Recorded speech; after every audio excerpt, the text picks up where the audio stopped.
देखिए हमारे पास अभी डाउट आया है एंड दैट इज़ पूछा गया है कि sir what is Kohlrausch law and what are its application. So we are going to explain about Kohlrausch law and it application. देखिए इलेक्ट्रोकेमिस्ट्री में अगर आप कोलराउस लॉ तक पहुंच गए हैं स्टडी करते करते, इट मीन्स उससे पहले आपने बहुत कुछ पढ़ लिया है. जैसे कि वीक इलेक्ट्रोलाइट जो हमारे पास होता है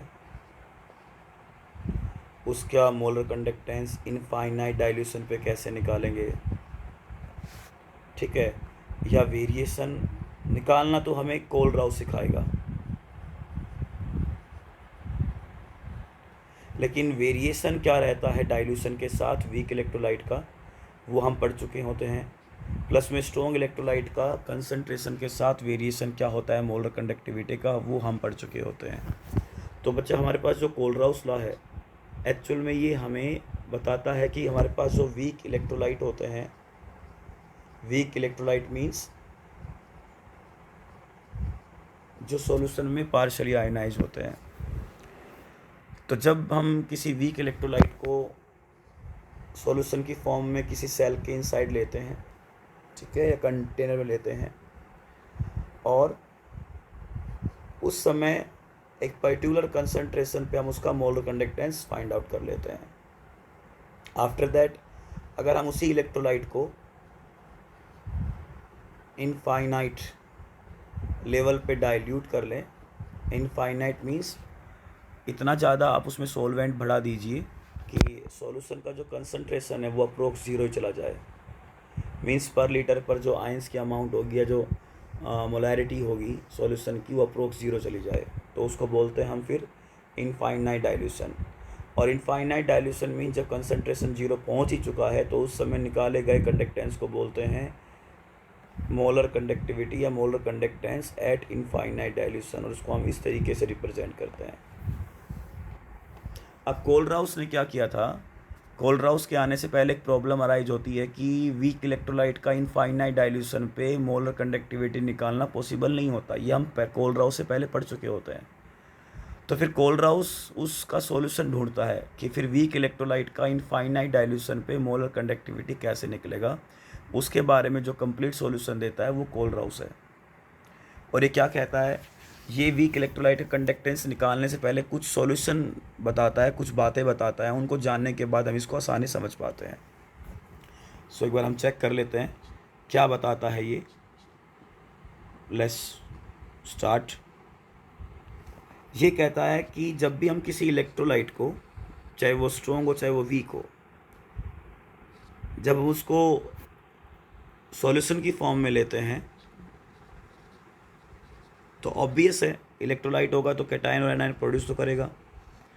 और जब वो कैटायन एनायन प्रोड्यूस करेगा और साइड में यहाँ पे मान लीजिए इलेक्ट्रोड लगी हुई है, हमने इसको कंटेनर के बीच में लिया हुआ है सेल के अंदर, तो ऑब्वियस है इन दो इलेक्ट्रोड के बीच में जो करंट पास होगा वो किस कारण से होगा, इन कैटायंस और एनायंस की जो मूवमेंट होगी उनके कारण होगा. मीन्स ये जो एनायन कैटायन जितना करंट कंडक्ट करेंगे दो इलेक्ट्रोड के बीच में वही क्या होगा, इस सॉल्यूशन कंडक्टेंस होगा. तो कोलराउस कहता है कि each and every ion in the solution contribute करता है कंडक्टेंस में. मीन्स वो करंट पास कराने में हेल्प करता है.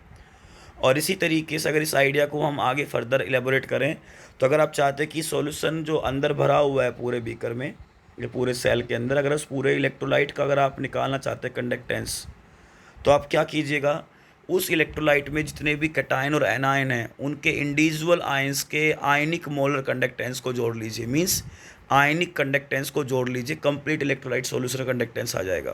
क्योंकि हम यहाँ अमाउंट मोल्स में ले रहे हैं तो हम यहाँ पे बार बार मोलर वर्ड बोल रहे हैं ना कंडक्टिविटी या कंडक्टेंस के आगे.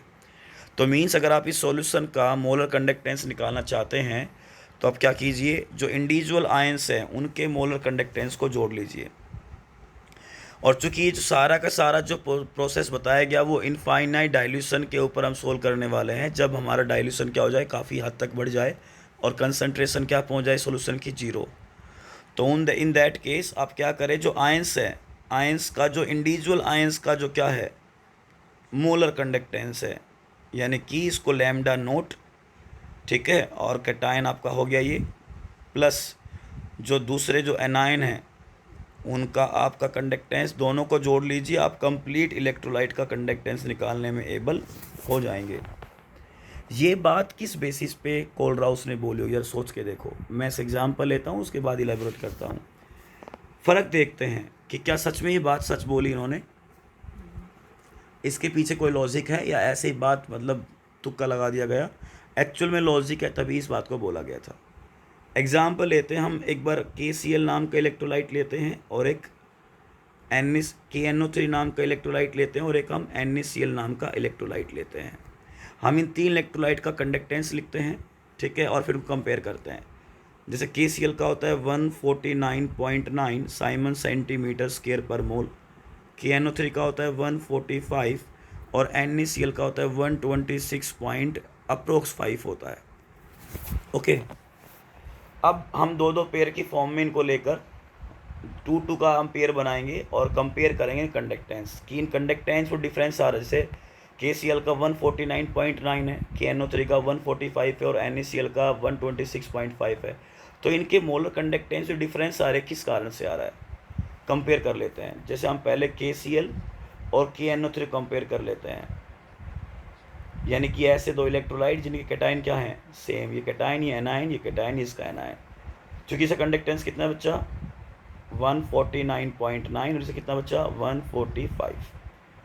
अब अगर हम डिफरेंस निकालें यहाँ पे तो कितना आ जाएगा, डिफरेंस निकालना चाहें तो ये 9 और ये 4.9 का डिफरेंस आए दोनों कंडक्टेंस में। अब चूँकि KCl और KNO3 के कंडक्टेंस में 4.9 का डिफरेंस है, ज़रा सोच के देखो डिफरेंस किस कारण से आया होगा। बेटा ये डिफरेंस आया है, देखिए दोनों में पोटेशियम आयन कॉमन है, तो दोनों में पोटेशियम का आयन का कंडक्टेंस तो सेम रहेगा, तो इसकी वैल्यू ने इसकी वैल्यू कैंसिल कर दिया। तो ये जो डिफरेंस आया 4.9 का, ये किस कारण से है, ऊपर क्लोराइड आयन नीचे नाइट्रेट आयन है, इन दोनों के आयनिक कंडक्टेंस में डिफरेंस है कहीं ना कहीं। तो इन दोनों कारण इन दोनों के कंडक्टेंस में, इन दोनों मतलब क्लोराइड और नाइट्रेट आयन के कंडक्टेंस में फ़र्क है। ये दोनों का कंडक्टेंस अलग अलग दोनों केस में ना, KCl में और KNO3 में। दैट्स वाई आपका कंप्लीट KCl और KNO3 के बीच में डिफरेंस आया 4.9 का। तो इससे आप बात समझ सकते हैं कि हर एक आयन कंडक्टेंस में हेल्प करता है। हर आयन हेल्प करता है दो इलेक्ट्रोड के बीच में करंट को फ्लो कराने में। तो इसी बेसिस पे कोलराउस ने इस स्टेटमेंट को रिलीज़ किया। दूसरा एग्जाम्पल कंपेयर कर लेते हैं हम यहाँ पे। अब इसमें कैटायन सेम था, एक बार हम एनायन सेम कर लेते हैं। जैसे एग्जाम्पल हम लेते हैं KCl और NaCl। KCl का वही 149.9 और इसका अप्रोक्स हो जाएगा 126.5। यहाँ दोनों क्या, यहाँ कैटायन ये के हैं, एनायन Cl है, यहाँ पे कैटायन सोडियम है, यहाँ पे एनायन Cl है। दोनों में डिफरेंस निकाल सकते हैं, 9 - 5 ये 0.4 आ गया, यहाँ पे 963 आ गया और ये 2 आ गया, अप्रोक्स 23.4 आ गया डिफरेंस इनका।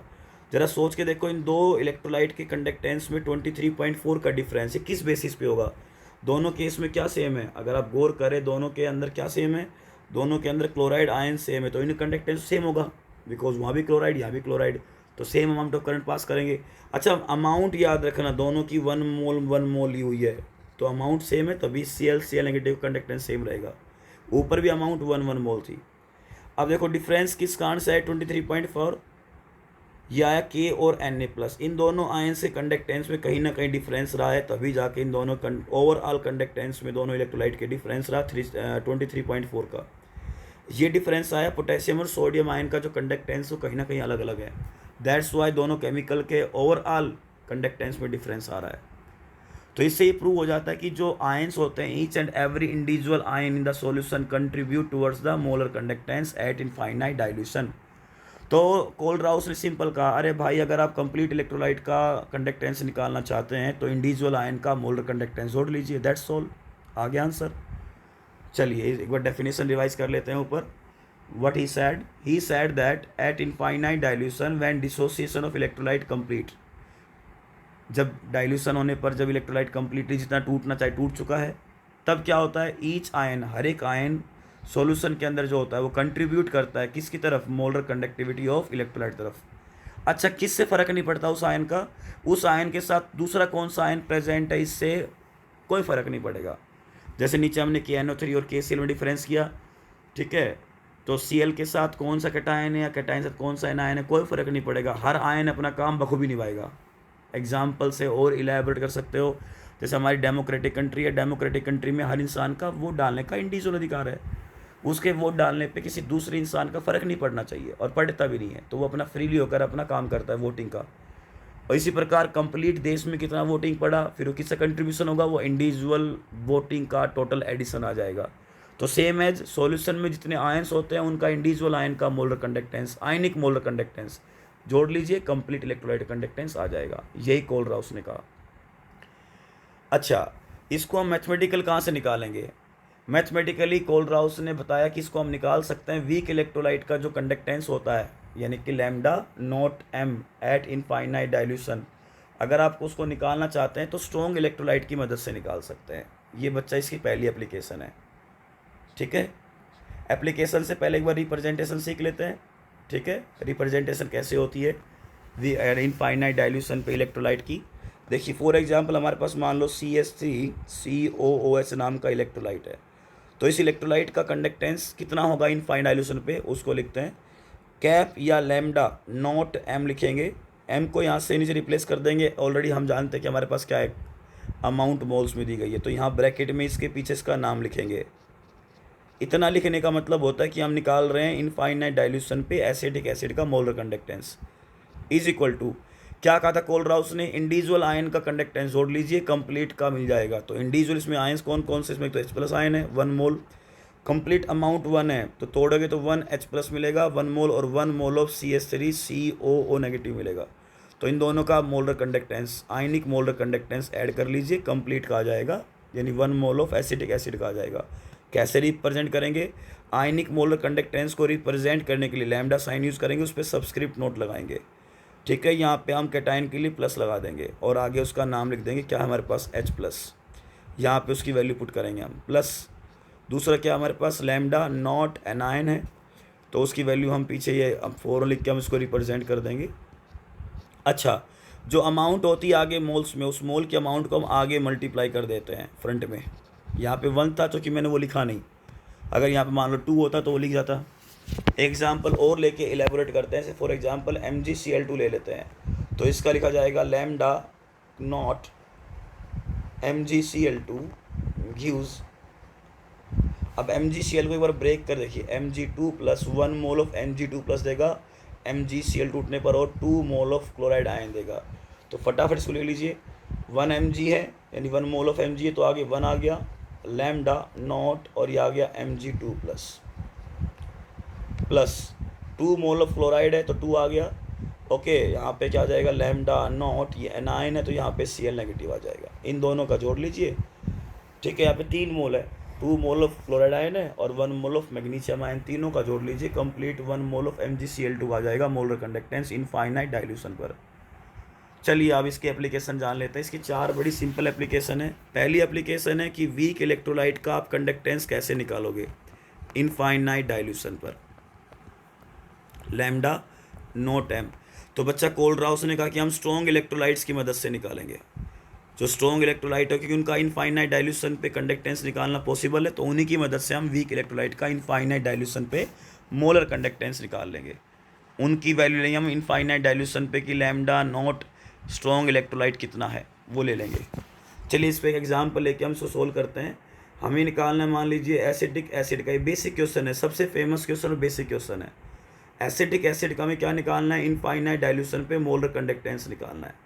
चलिए निकालते हैं। पहले इसकी रिप्रेजेंटेशन देख लेते हैं, लैम्डा नॉट CH3COOH किस कारण होगा, इसके आयनिक कंडक्टेंस को जोड़ लीजिए, लैम्डा नॉट ये कैटायन है तो H+ और दूसरा कितना है एनायन, तो CH3COO नेगेटिव। यानी अगर हमें कहीं से H+ आयन की वैल्यू मालूम पड़ जाए और एसिटेट आयन की वैल्यू मालूम पड़ जाए, तो हम कंप्लीट एसिटिक एसिड का इनफाइनाइट डाइल्यूशन पे मोलर कंडक्टेंस निकाल सकते हैं। और ये स्ट्रॉन्ग इलेक्ट्रोलाइट की मदद से निकाला जाएगा। कैसे, देखिएगा, हमें 3 स्ट्रॉन्ग इलेक्ट्रोलाइट गिवन है इस न्यूमेरिकल में जो मैं सोल्व करने वाला हूँ। इसमें हमें सोडियम एसीटेट दिया गया है CH3CONA, इसका मोलर कंडक्टेंस हमें दिया गया है 91.0 साइमन सेंटीमीटर स्क्वायर पर मोल। दूसरा हमारे पास दिया गया HCl, इसका लगभग 426 पॉइंट समथिंग है, 1 ले लेते हैं, वो पॉइंटों में वैल्यू का फ़र्क नहीं पड़ेगा, आप 1 को भी छोड़ सकते हैं क्योंकि कैलकुलेशन करना में सिर्फ। और हमारे पास तीसरा NaCl का बच्चा होता है 126.5 के लगभग होता है साइमन सेंटीमीटर स्क्वायर पर मोल। अच्छा, जब भी आप कैलकुलेशन करें तो एक बात पहले बेटा याद रखना कि पीछे यूनिट सेम होनी चाहिए, तभी आपकी कैलकुलेशन स्टार्ट होगी। अगर यूनिट सेम नहीं है, यूनिट सेम का ना होने का मतलब कई बार किसी एक का दे दिया मोलर कंडक्टेंस, दूसरे का दे दिया इक्विवेलेंट कंडक्टेंस, तो पहले सबको सेम में कन्वर्ट करेंगे, उसके बाद फाइनली आंसर निकालेंगे। जैसे हमें क्या पूछा गया, हमें पूछा गया है जो हमारे पास इलेक्ट्रोलाइट है एसिटिक एसिड, उसका मोलर कंडक्टेंस इनफाइनाइट डाइल्यूशन पूछा है, तो इट मीन्स जो 3 इलेक्ट्रोलाइट की जो वैल्यू मिलेंगी हमें कंडक्टेंस की, वो भी क्या होनी चाहिए, मोलर कंडक्टेंस की, वो होनी चाहिए लैम्डा एम की फॉर्म में, यानी मोलर कंडक्टेंस की फॉर्म में होनी चाहिए। ठीक है, अगर इक्विवेलेंट कंडक्टेंस की फॉर्म में हो तो आप रिलेशन यूज़ करोगे, इक्विवेलेंट कंडक्टेंस होता है molar conductance divide by N factor, ये रिलेशन यूज़ कर कन्वर्ट कर लोगे। अब सिंपल, इसमें ज़्यादा मैं टाइम लूँगा नहीं, इसमें बता जाऊँगा कि ऊपर जो भी आपको इलेक्ट्रोलाइट दिया गया, पहले उसमें आयंस पहचानो कौन कौन से हैं, एक तो H+ आयन है और एक एसीटेट आयन है। इन दोनों आयंस को नीचे दिए गए इलेक्ट्रोलाइट में आइडेंटिफाई करो किसके अंदर प्रेजेंट है ये। जैसे बच्चा अगर देखें तो H+ आयन हमें HCl के अंदर मिल जाएगा यहाँ पे, और एसीटेट आयन हमें सोडियम एसीटेट में मिल जाएगा। तो ये जो आयन जिस इलेक्ट्रोलाइट स्ट्रॉन्ग इलेक्ट्रोलाइट के अंदर मिले उनकी वैल्यू को जोड़ लीजिएगा डायरेक्ट, और जो तीसरा जो किसी से मैच नहीं कर रहा उसकी वैल्यू को माइनस कर दीजिएगा, आपके पास एसिटिक एसिड का इनफाइनाइट डाइल्यूशन पर मोलर कंडक्टेंस आ जाएगा। कैसे, जैसे हमें एसिटिक एसिड का यानी कि हमें निकालना किसका, लैम्डा नॉट CH3COOH, तो क्या करें हम क्या करेंगे, एसिटिक ये सोडियम एसीटेट जो किसमें हमें एसीटेट आयन मैच करता है इसका लिखेंगे 91 प्लस हमारा H+ का मैच करता है HCl के अंदर, तो इसका वैल्यू जोड़ेंगे 426.1 माइनस तीसरा NaCl कहीं मैच नहीं कर रहा तो उसकी वैल्यू का माइनस कर दें, दोनों में से कर जाएगा 126.5। ठीक है, इसको अगर हम सोल्व करते हैं तो बड़ा सिंपली हमारे पास आंसर आ जाता है इसका। सबसे पहले हम 91 को बेटा ऐड करेंगे किसके साथ, 426.1, ये आएगा बेटा 517.1 के अप्रोक्स आ जाएगा, 517.1। अब बच्चा इसमें से NaCl की वैल्यू माइनस कर दीजिए 126.5, अगर इसको माइनस करेंगे फटाफट घटाइए और आंसर निकालिएगा। ठीक है, ये आ जाएगा 390.6 के अप्रोक्स आ गया। तो ये आपके पास आ गया lambda naught CH3COOH, weak electrolyte का कंडक्टेंस आ गया, पहला एप्लीकेशन। दूसरा एप्लीकेशन बच्चा हमारे पास है, हम डिग्री ऑफ डिसोसिएशन निकाल सकते हैं वीक इलेक्ट्रोलाइट का, अल्फा। देखिए स्ट्रॉन्ग इलेक्ट्रोलाइट पहले से ही किसी भी कंसंट्रेशन पे वो कम्प्लीटली आयनाइज हो जाता है। अगर हम किसी स्ट्रॉन्ग इलेक्ट्रोलाइट को डाइल्यूट करते हैं तो उसका डिग्री ऑफ डिसोसिएशन बढ़ता ही नहीं है।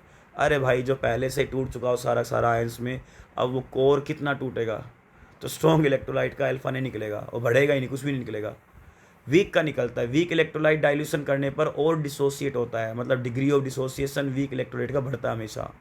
तो उसको निकालने का तरीका क्या है, आप वीक इलेक्ट्रोलाइट की पर्टिकुलर कंसंट्रेशन पे दी गया मोलर कंडक्टेंस, उसको डिवाइड कर दीजिए इनफाइनाइट डाइल्यूशन पे निकाला गया कंडक्टेंस, आपके पास अल्फा आ जाएगा। तीसरा एप्लीकेशन है, हम डिसोसिएशन कांस्टेंट निकालेंगे, चाहे हमारे पास एसिड हो या बेस हो, किसी का निकाल सकते हैं। इसका निकालने का डायरेक्ट रिलेशन हमारे पास है, हम पहले पढ़ते हैं इसको 11th क्लास में, C∝² 1 - अल्फा। आप कहेंगे सर किसी का है, C कंसंट्रेशन है जिस पे आपको निकालना है, अल्फा बेटा अल्फा की वैल्यू ऊपर आपस गिवन देखो ये ऊपर ये वाली, तो ये यहाँ पे पुट कर लेंगे तो आंसर निकल आएगा, लैम्डा हो जाएगा के हो जाएगा कांस्टेंट C, और ये हो जाएगा lambda CM divide by lambda note M का स्क्वायर कंप्लीट दोनों का divide by 1 - lambda CM divide by lambda note M। तो बेटा ये रिलेशन आ गया, फटाफट से सोल्व कर लेना, ये फॉर्मूला है। और फोर्थ हमारे पास है सोलबिलिटी निकालने का, ऐसे सॉल्ट जो स्प्रैंगली सोलूबल होता है किसके अंदर, वाटर के अंदर।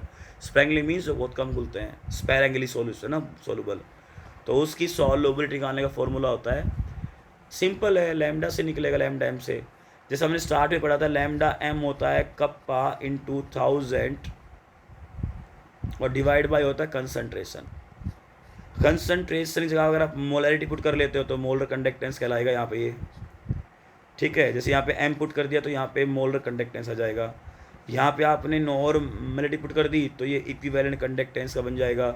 और यहाँ पे अगर आपने पुट कर दी सॉल्युबिलिटी तो ये सॉल्युबिलिटी वाला केस का बन जाएगा, ठीक है। हमें निकालना है सॉल्युबिलिटी, तो नीचे हम सॉल्युबिलिटी। चूँकि इनफाइनाइट डाइल्यूशन की बात हो रही है और अमाउंट किसमें, मोल्स में है, तो हम लैम्डा नोट एम लेंगे यहाँ पे। इसको नीचे ले बॉटम में, इसको ऊपर ले जाइए, आपका आंसर निकलेगा फटाफट। Solubility is equal to kappa multiply by 1000 divide by lambda naught m, या इसको कैप नॉट एम बोल सकते हैं। ये आ गया फोर्थ एप्लीकेशन। Thank you.